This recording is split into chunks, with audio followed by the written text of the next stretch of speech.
ఇక phone tapping వ్యవహారంపై social మీడియాలో ఎలాంటి విష ప్రచారం జరుగుతుందో ఇక దీనికి సంబంధించి మరింత సమాచారం మా క్రైమ్ బ్యూరో చీఫ్ భాస్కర్ అందిస్తారు. భాస్కర్, ఇవాళ రాష్ట్ర పోలీస్ ఉన్నతాధికారులను కోట్ చేస్తూ హిందూ దినపత్రిక అయితే ఒక కథనాన్ని ప్రచురించింది. దానికి సంబంధించి పూర్తి డీటెయిల్స్ ఏంటి?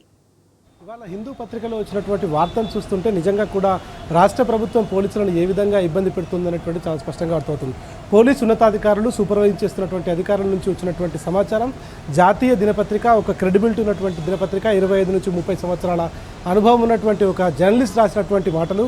మర్రిరాము ఆయన గతంలో అనేక సంవత్సరాలుగా క్రైమ్ డిపార్ట్మెంట్లో పనిచేశాడు. తర్వాత స్టేట్ లెవెల్లో ఆయన అనేక స్టోరీలు కూడా చేసినటువంటి పరిస్థితి. ఇవాళ ఆయన రాసినటువంటి స్టోరీలో చాలా స్పష్టంగా అర్థమవుతుంది. ఆయన కొంతమంది ఉన్నతాధికారులతో మాట్లాడుతూ రాసినటువంటి సందర్భంలో అనేక రకాలుగా BRS party working president, BRS party president కేసీఆర్తో సహా అందరినీ కూడా ఇబ్బంది పెట్టే విధంగా ఇవాళ ఫోన్ ట్యాపింగ్ విషయానికి వచ్చి ఆ సందర్భంగా అనేక రకాలుగా వారి కుటుంబాల్లో కూడా ఇబ్బంది పెట్టే విధంగా, మహిళల పట్ల అగౌరవపరిచే విధంగా రాసినటువంటి అనేక మాటలు. దీన్ని ప్రసారం చేస్తున్నటువంటి సీమాంధ్ర మీడియా తెలంగాణ ఉద్యమ సందర్భంలో ఎట్లాంటి కారుకూతలు కూసారో, ఎట్లాంటి మాటలు మాట్లాడారో దానికి రెట్టింపుగా రేవంత్కు వంటపాడే విధంగా ఇవాళ కాంగ్రెస్ ప్రభుత్వాన్ని వెనకేసుకొచ్చేటువంటి విధంగా రేవంత్ను కాపాడే ప్రయత్నం చేస్తున్నటువంటి కొన్ని సోకాలకు సంబంధించినటువంటి మీడియాలు ఇవాళ చేస్తున్నటువంటి ప్రచారం పట్ల ఇప్పటికే తెలంగాణ సమాజం ఆగ్రహం వ్యక్తం చేస్తుంది. బీఆర్ఎస్ వర్కింగ్ ప్రెసిడెంట్ పదే ఫోన్ ట్యాపింగ్ విషయంలో ఇబ్బంది పెట్టే వ్యవహారం కొనసాగింది. కానీ ఇవాళ చాలా స్పష్టంగా హిందూ దినపత్రిక దాంట్లో ప్రచురించినటువంటి పరిస్థితి, ఎక్కడా కూడా సెలబ్రిటీస్ కానీ సినిమాకి సంబంధించినటువంటి వాళ్ళు కానీ ఎవరిని కూడా దీంట్లో ఎవరి ఫోన్లు ట్యాప్ చేయబడలేదు, ఎవరికి నోటీసులు ఇవ్వలేదని. కానీ ఇవాళ ఓవైపు హిందూ పత్రిక ఇట్లా రాసినప్పటికీ కావాలని కొంతమందిని మీ ఫోన్ ట్యాప్ అయింది అంటూ బయట ఉన్నటువంటి వేరే పార్టీల వాళ్ళని పిలిచి ఇవాళ 18 నెలల కాలంగా టైంపాస్ చేస్తున్నటువంటి రాష్ట్ర ప్రభుత్వం ఇచ్చినటువంటి హామీలను నెరవేర్చకుండా అనేక రకాలుగా ఇబ్బంది పెడతా ఉంది. కేవలం పోలీసులను ఉపయోగించుకొని ఆ రకంగా వాళ్ళని ఇబ్బంది పెట్టే విధంగా ముందుకు వెళ్తాం తప్ప మరొకటి లేదు. ప్రతి నిమిషం ప్రతి క్షణం తెలంగాణ ప్రజల కోసం, వాళ్ళకి ఇచ్చినటువంటి హామీల కోసం, వాళ్ళను కాపాడేందుకోసం నిత్యం వాళ్ళ కష్టాలను వెనుక ఉన్నటువంటి బీఆర్ఎస్ పార్టీలో ఉన్నటువంటి కీలక నేతలను ఇబ్బంది పెట్టే విధంగా వ్యవహరిస్తుంది.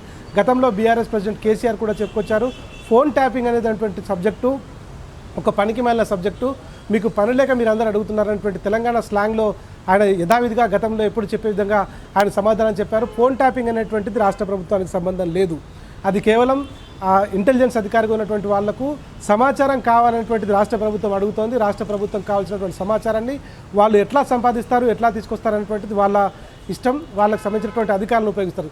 ప్రధానంగా ఈ ఫోన్ ట్యాపింగ్ చేయాలనేటువంటి అంశం పైన కూడా చాలా కీలక అంశాలు తెలుసుకోవాలి. దాన్ని కేంద్రం నుంచి అనుమతి తీసుకోవాల్సి ఉంటుంది. రాష్ట్ర డీజీపీగా ఉన్నటువంటి అప్పటి డీజీపీ, రాష్ట్రంలో ఉన్నటువంటి హోంశాఖ మంత్రి వాళ్ళిద్దరూ కూడా కేంద్రానికి లేఖ రాసి దాని ద్వారా తీసుకున్నటువంటి సమాచారం మేరకు ఎందుకు వాళ్ళ సమాచారాన్ని సేకరిస్తున్నాం, ఎందుకు అది అవసరం ఉందనేటువంటి అన్ని సమాచారాన్ని వాళ్ళకు ఒక లెటర్ ద్వారా సమాచారం అందించి వాళ్ళకు కన్విన్స్ చేసి ఆ ట్యాపింగ్ చేస్తారు. కానీ ఇవాళ వీళ్ళ ఫోన్ ట్యాప్ చేయి, వాళ్ళ ఫోన్ ట్యాప్ చేయనటువంటి అంశాన్ని ఎక్కడా కూడా ప్రభుత్వంలో ఉన్నటువంటి పెద్దలు చెప్పినా కూడా దానికి సంబంధించినటువంటి వ్యవహారంలో అనేక రకాలుగా వాళ్ళు ఆలోచించాల్సినటువంటి అవసరం ఉంటుంది.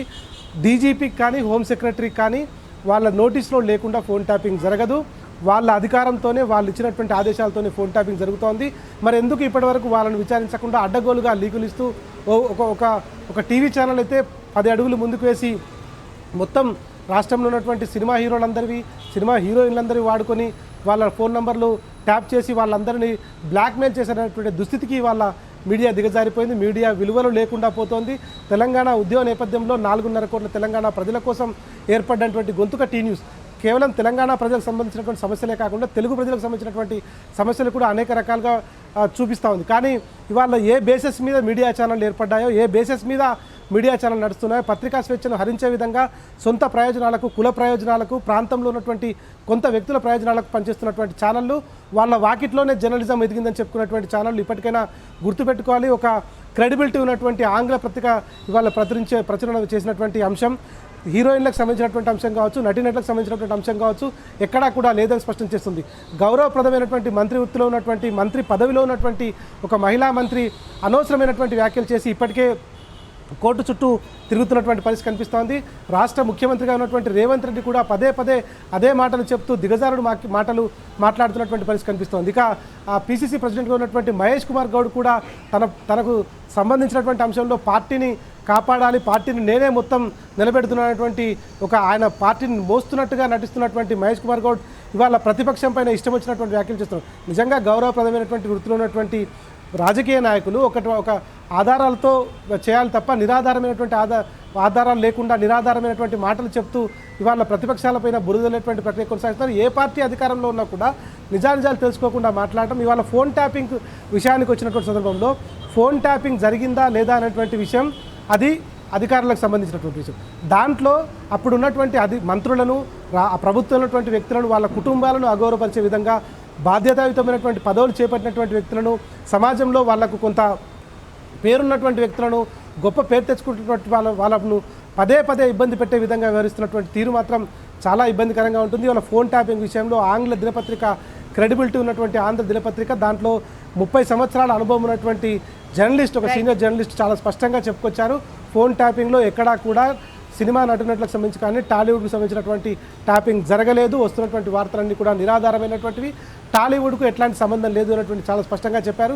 ఇప్పటికైనా బాధ్యతాయుతమైనటువంటి మీడియా బాధ్యతాయుతంగా మెలిగితే తెలంగాణ ప్రజలు చిన్న చిన్న విషయాలకు కూడా చాలా సెంటిమెంట్గా భావిస్తారు. కాబట్టి ఇట్లాంటి వాటిని వాళ్ళ మీద పదే పదే రుద్దుదేటువంటి ప్రయత్నం చేస్తూ ఉన్నారు. బాధ్యతాయుతంగా మెదిలితే ఖచ్చితంగా బాగుంటుంది. లేదంటే గతంలో అనేక సార్లు తెలంగాణ ఉద్యమంలో ఇట్లాంటి వ్యాఖ్యలు చేశారు. తెలంగాణ ప్రజలు చేసినటువంటి అనేక రకాల ఉద్యమాలను కూడా తప్పుగా చిత్రీకరించేటువంటి వ్యవహారం కొనసాగింది. ఇంకా కూడా వాళ్ళ బుద్ధి మార్చుకోకుండా ఇట్లాంటి వ్యవహారాన్ని చూస్తూ వాళ్ళు మరోసారి విషయం కక్కే ప్రయత్నం చేస్తున్నారు. ఇటువంటి విలువలు పత్రికా స్వేచ్ఛను భంగం కలిగించే విధంగా ఉంటుంది. పత్రికలకు ఉన్నటువంటి స్వేచ్ఛ ఏదైతే ఉందో దాన్ని మితిమీరి ప్రవర్తిస్తే ఖచ్చితంగా తెలంగాణ సమాజం ఊరుకోదనటువంటి చెప్తుంది. ఇవాళ ఆంగ్ల దినపత్రికలో వచ్చినటువంటి ఒక క్రెడిబిలిటీ ఉన్నటువంటి పేపర్ అది. దాంట్లో ఉన్నటువంటి 30-35 సంవత్సరాల అనుభవం ఉన్నటువంటి ఒక వ్యక్తి సీనియర్ జర్నలిస్ట్ చాలా స్పష్టంగా తన సోర్స్ ద్వారా చెప్పారు. ఇప్పటివరకు ఏ ఆఫీసర్ కూడా దీన్ని ఖండించలేదు. చాలా స్పష్టంగా చెప్తున్నారు. సినిమా హీరోలకు సంబంధించి కానీ టాలీవుడ్కి సంబంధించినటువంటి కానీ యువకులకు సంబంధించినటువంటి సినిమా రంగానికి సంబంధించినటువంటి ఎవరి ఫోన్లు కూడా ట్యాప్ కాలేదు. ఇది చాలా స్పష్టమని చెప్తున్నారు. ఇప్పటికైనా దీన్ని మానుకొని ఆ ఛానల్స్ కానీ ప్రచారం కానీ ఆపివేస్తే బాగుంటున్నటువంటిది తెలంగాణ సమాజం నుంచి వస్తున్నటువంటి డిమాండ్.